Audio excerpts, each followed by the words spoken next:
여러분의 자존감은 어떠신가요? 매일 우리를 괴롭히는 자존감이라는 친구는 도대체 정체가 뭘까요? 제가 생각하는 자존감이란 나는 내가 원하는 인생을 충분히 누리며 살아갈 자격이 있는 사람이라고 생각하는 마음입니다. 우리는 매일 자신과 타인을 끊임없이 비교하며 스스로를 괴롭힙니다. 지금 마음이 힘들다면 낮아진 자존감 때문이 아닌지 살펴보아야 합니다. 저는 낮아진 자존감을 끌어올리기 위해서는 타인과 비교하지 않고 매일 성장하기 위해 노력하는 것이 가장 좋은 방법이라고 생각합니다. 타인이 아닌 어제의 나와 경쟁하는 것이죠. 타인과의 경쟁은 끝이 없습니다. 하지만 어제의 나와 경쟁한다면 나 자신에게 집중할 수 있고 어제보다 조금 더 성장한 나에게 만족할 수 있습니다. 성공이 아닌 성장을 목표로 더욱 긍정적인 삶을 살아갈 수 있는 것이죠. 좋은 자존감을 유지하며 매일 성장하는 삶을 살아가기 위해 실천해야 할 4가지 방법을 소개합니다. 첫 번째는 매일 감사하는 마음으로 긍정성을 유지하는 것입니다. 저는 4년 넘게 매일 감사일기를 쓰고 있습니다.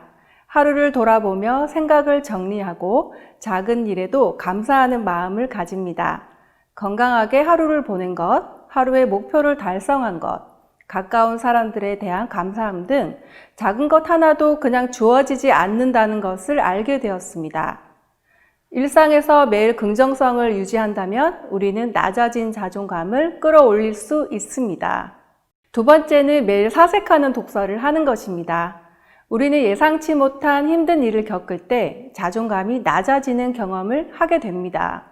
힘들고 어려운 일을 타인에게 의존하지 않고 스스로 해결할 때 자존감은 높아집니다. 일상에서 우리가 배우고 성장하기 위해 쉽게 선택할 수 있는 방법은 바로 독서입니다.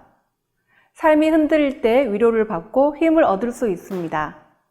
독서를 하다 보면 세상에 나만 힘든 일은 없다는 것을 자연스럽게 깨닫게 됩니다. 타인에게 마음의 빚을 지지 않고 현재의 삶의 문제를 스스로 해결하기 위해 우리는 사색하는 독서를 해야 합니다.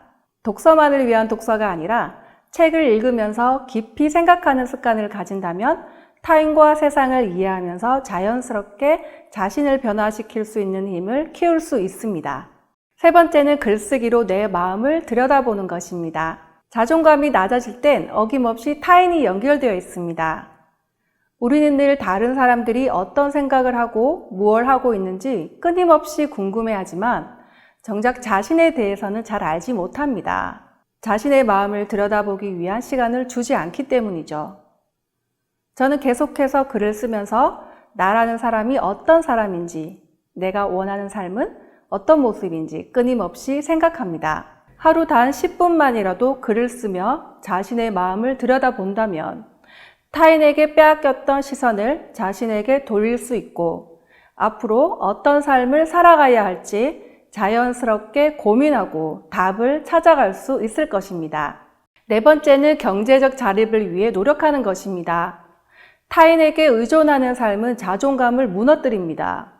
경제적 자립을 포기하면 그만큼 인생의 결정권을 잃게 됩니다. 스스로의 힘으로 살아가는 사람은 자신감을 가지고 살아갈 수 있으며 그렇지 않은 사람에 비해 성장할 수 있는 가능성이 열려 있습니다. 홀로 설 수 있다는 것은 그만큼 좋은 자존감을 가지고 있음을 의미합니다. 낮아진 자존감은 결코 타인 때문이 아닙니다. 바로 자기 자신 때문입니다. 무엇 때문에가 아니라 그럼에도 불구하고 내 길을 가겠다는 의지는 좋은 자존감에서 나올 수 있습니다. 일상에서 긍정성을 유지하고 독서를 통해 배움에 대한 욕구를 놓지 않으며 글쓰기로 자신의 마음을 들여다볼 때 우리는 좋은 자존감을 유지할 수 있습니다. 또 스스로의 삶을 책임질 수 있는 능력을 가질 때 더 큰 자신감으로 매일 성장하는 삶을 살아갈 수 있다고 믿습니다. 좋은 자존감을 유지하며 온전한 나로 내 삶의 주인으로 살아가시길 응원합니다. 매일 성장하는 삶을 살아가고 있는 허지영이었습니다.